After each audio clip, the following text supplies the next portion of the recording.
नमस्ते प्रणाम। हम बन्नी लाल यादव आप सबके बीच में देसी अंदाज में ई गाना प्रस्तुत करत बाटी। आप सब अपन प्यार आशीर्वाद जरूर देत जाए।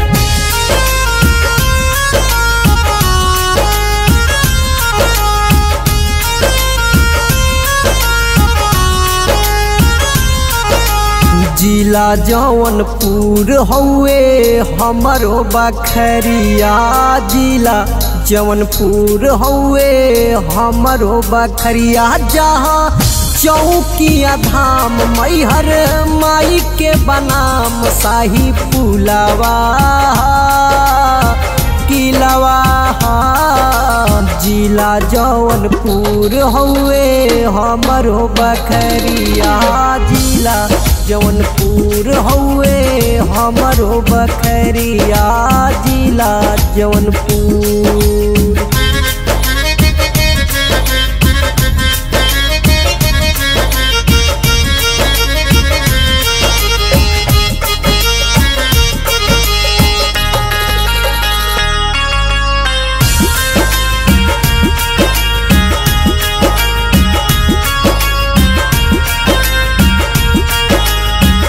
हमरे जिला में बाटी कॉलेजवा जहवा होला पढ़ाई हो।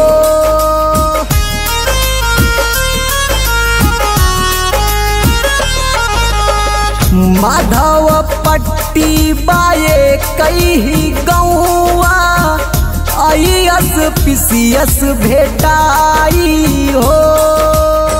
धर्मापुर में सब पहलवान, धर्मापुर में सब पहलवान देश विदेश लड़ियाई हो।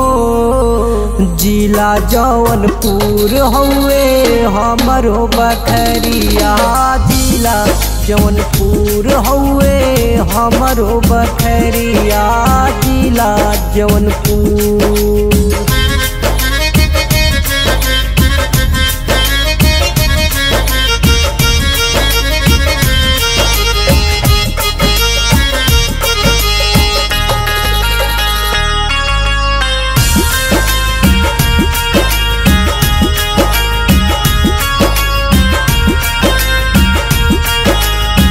माटी ऐसे सब जुड़ल हो बाटन, माटी आई बा पहचान हो।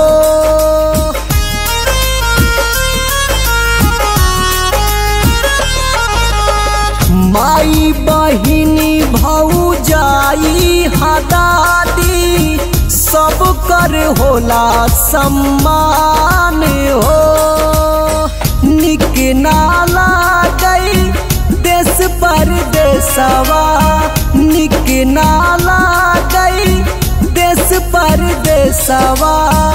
ऐसन हमर गाँव हो।